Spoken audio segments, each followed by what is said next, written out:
Good day, sir.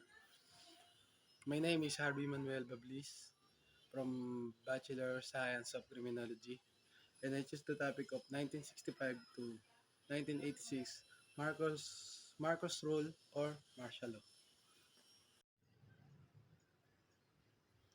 I choose to focus on the period of Marcos Rule and martial law because it was a defining moment in Philippine history. The event that transpired during this time had far-reaching impacts on the country's political, social, and economical landscape. Understanding this period helps contextualize many of the issues the Philippines still faces today, such as political instability and human rights concerns.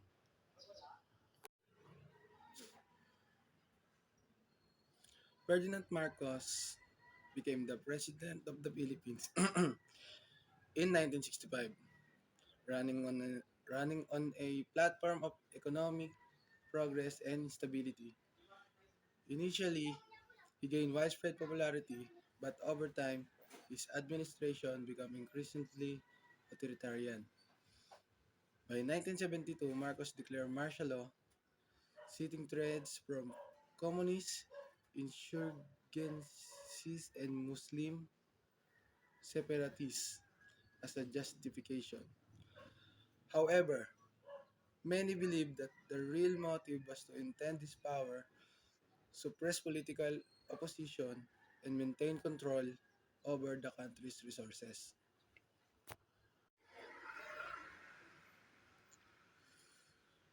The causes of the declaration of martial law are multifaceted.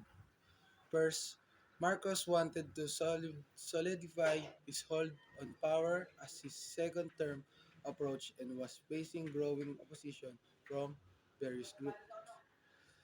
The communist movement, led by New People armies, was gaining strength in rural areas, and there were also concern about Muslim separatism in the south. However, critics argue that Marcos used these threats as a pretext to clamp down on dissent, control the media, and eliminate rivals. He also sought to manipulate the political system, including influencing the judiciary and, and undermining demo, democratic institutions. Through my research, I discovered how the Marcos regime's strategies were not only aimed at quelling rebellion but were part of a broader effort to consolidate power and wealth among a select few. The regime human rights abuses including the torture, imprisonment, and disappearance of thousands of Filipinos left a scar in the country's collective memory.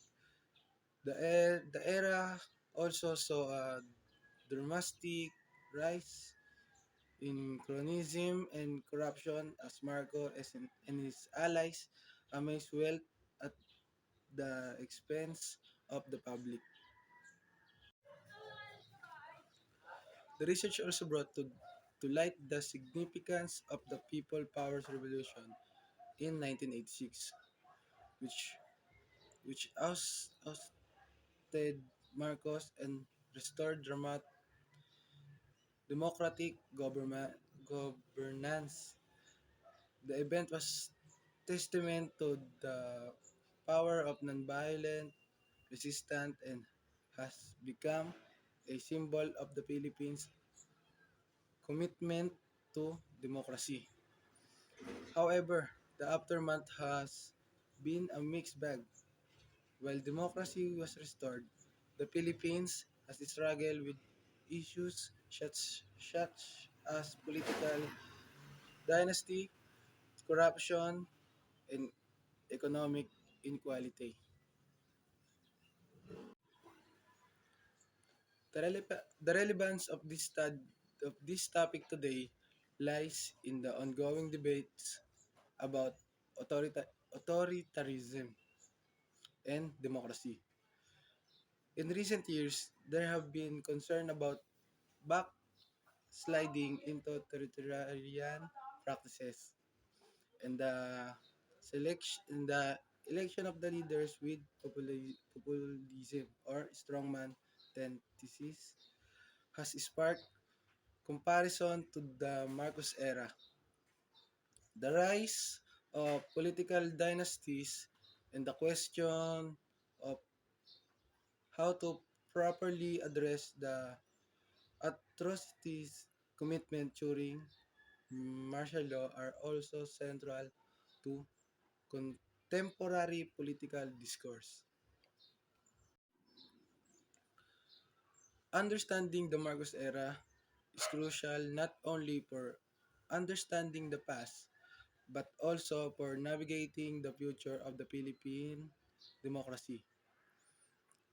It is a reminder of how power can be abused and how the vigilance of the public is necessary to safeguard demo- democratic institutions. This research has deepened my appreciation for the struggle of the past generation, and I believe that understanding this era is crucial for preventing similar mistakes in the future. The lessons of Marcos Rule remain incredibly relevant in today's political climate, both in the Philippines in both in the Philippines and globally. That's all, sir. Thank you.